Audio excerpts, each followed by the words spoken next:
Sometimes, when a man does bad things, it opens up a door. Blumhouse Productions runs a little hot and cold for me. I mean, on the one hand, they did really solid movies like Black Phone, Get Out, The Invisible Man, You Should Have Left.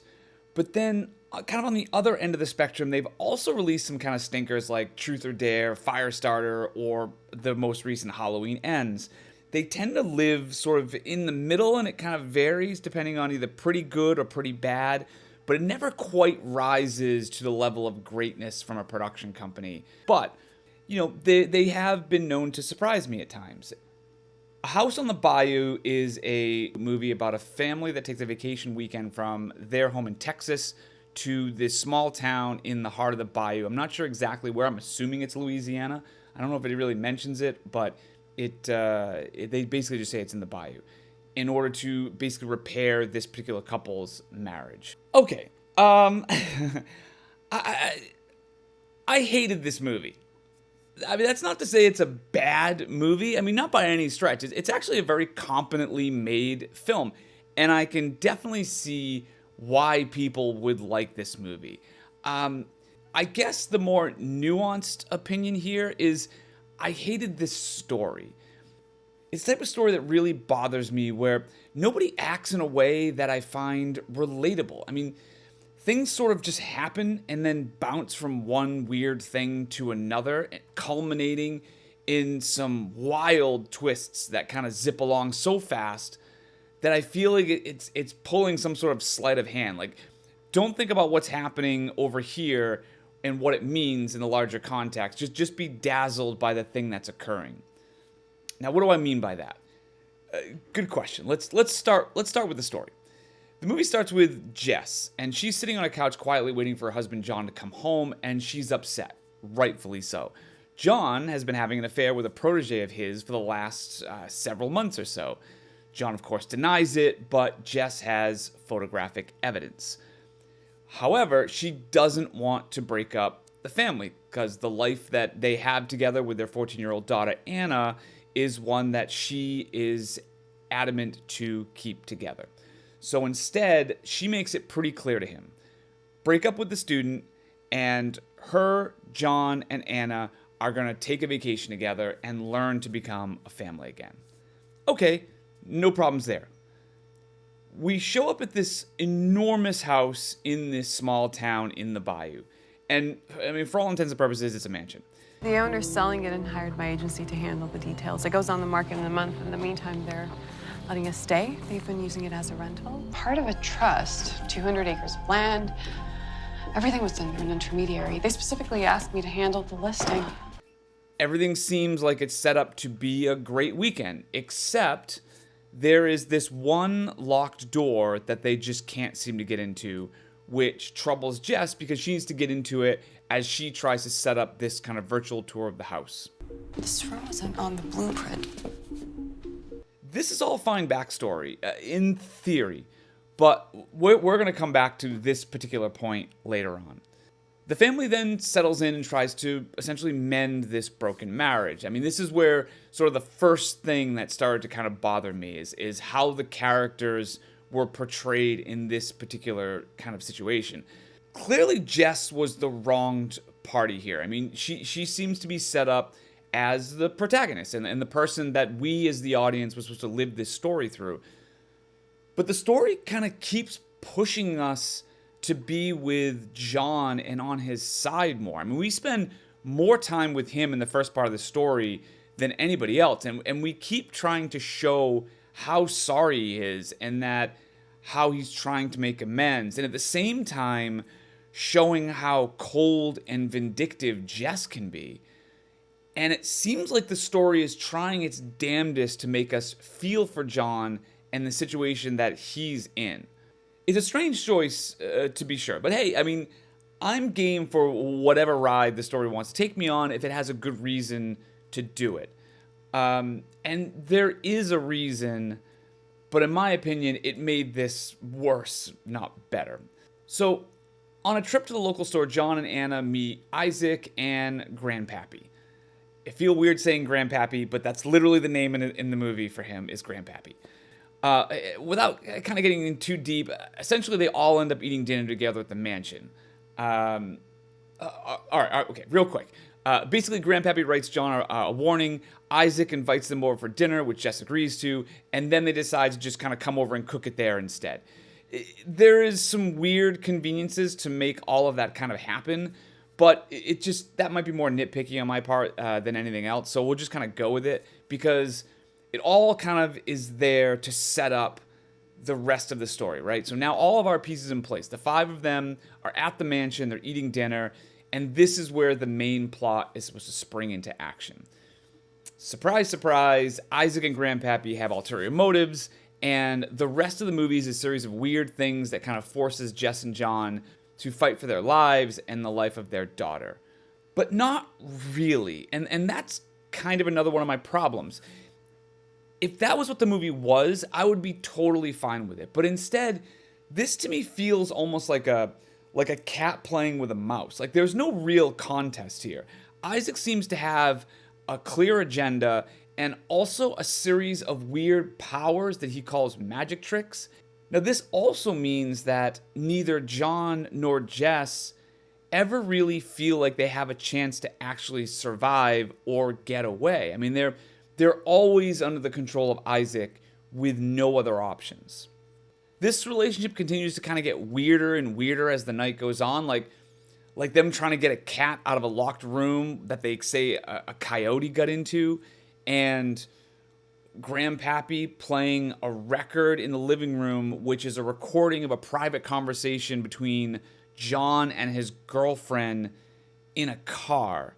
And these things keep happening until finally, around the midpoint of the movie, John and Isaac kind of take a walk.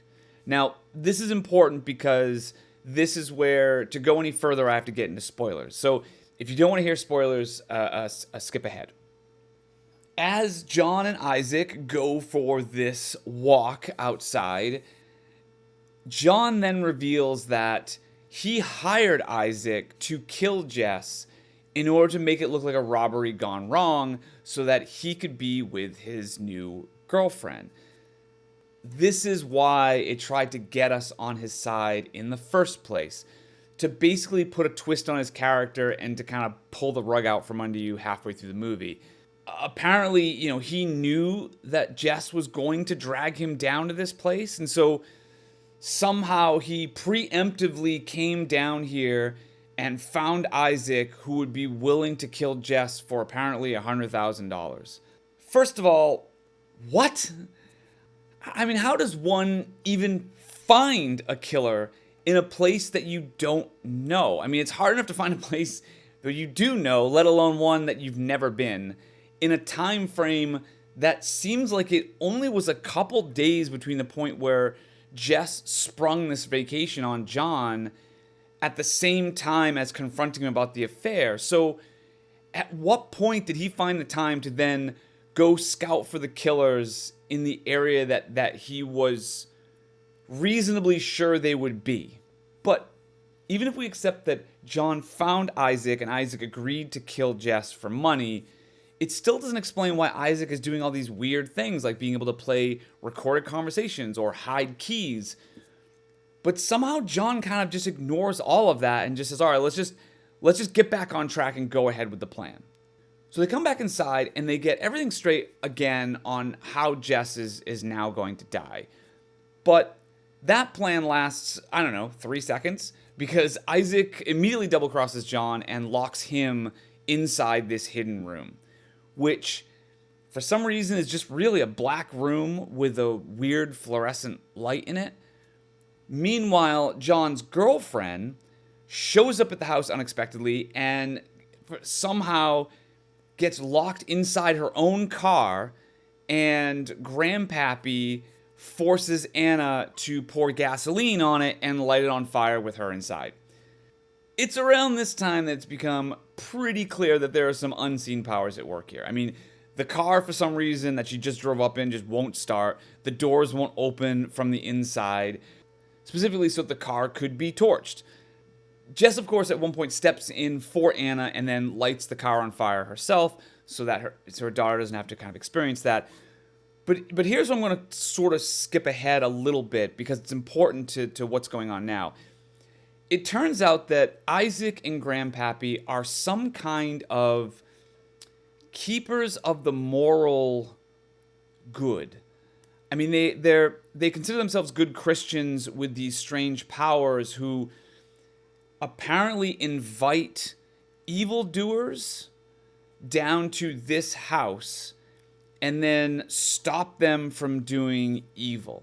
Now, the town knows about this. We find out about that later on, and apparently is fine with it. Isaac is some kind of a demon angel thing.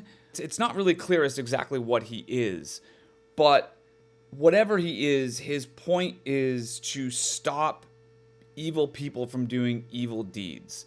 So much so that the house that they're in is actually not real. All right. There's so much here I could probably spend an hour talking about this one thing. But in the interest of not doing that, let's look at this house specifically. So earlier on, Jess mentions that the hidden room is not on the floor plans. It's why she's trying to get inside the room. So if this house isn't real, then it is a hell of an Ocean's 11 type pregame to put into this ruse. I mean, these angels / demons or whatever the hell they are, apparently they went through the trouble of setting up a trust, drawing up blueprints, filing with a real estate company, and then contacting Jess and giving her a set of keys in order to utilize the space as a rental home, assuming that she would then use it, but then also put in a room that is hidden and not in the blueprints. Immediately you would think, okay, well then there must be something up with that room. That must be some sort of heart of the house where that's where all the sort of trouble is inside that hidden room. But not really. I mean, John kind of gets trapped in there, then opens up a closet and a coyote attacks him. But that's kind of it. Like, that's the entire extent of the quote-unquote hidden room. What we learn later on is that apparently these entities are there to take evildoers and those that are sort of on the line to perform evil acts and to give them some kind of choice as to which side to come down on.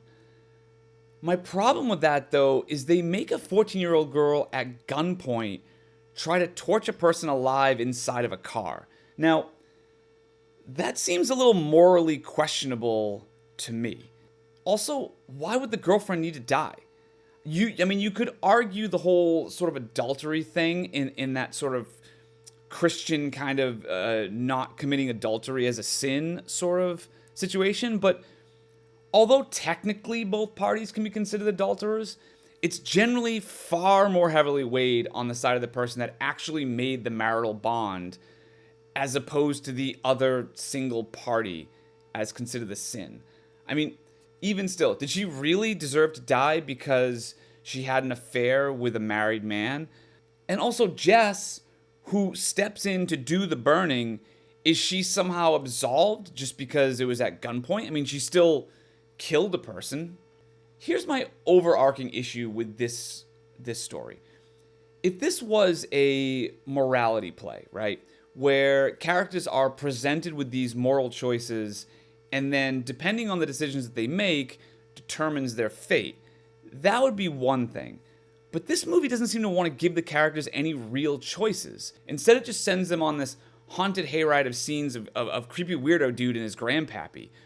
Or, if they were going to do this sort of devil-style story, where the devil kind of pushes certain pieces in place in a certain direction in order to watch chaos unfold in front of them, that would be fine too. But instead, they're not just simply putting pieces in place, like they're the two that is orchestrating all of the trouble to begin with. So it's not just simply standing back and watching the chaos happen, they're causing the chaos. At the end of the movie, John gets eaten by the coyote in the hidden room, and Jess and Anna escape, only to come back the next day and see that the house is gone. This also allows for the sheriff to then exposition dump the rest of the story to Jess about how They know about Isaac and Grandpappy and what they do for the town, even though these people were clearly from out of town. So do they just get people from all walks of life and they create the house on the fly? I don't know. A House on the Bayou is a compelling setup with some solid acting. I mean, when the characters aren't just yelling or bickering at each other. And it's shot and paced relatively well. But I just couldn't get beyond the feeling like the movie is a carnival skill game, where it seems straightforward at first, but the more you see it, the more you realize the game is kind of rigged against you. Finally, you just have to stop trying to understand it and just let them take your money and then walk away empty-handed and move on with your life. I mean, if you want the fun of the game and you are more forgiving of the result, then I would say give this movie a shot, because it's definitely a fun ride. But for me, I just left kind of frustrated. I'd give this movie a D, but let me know what you think.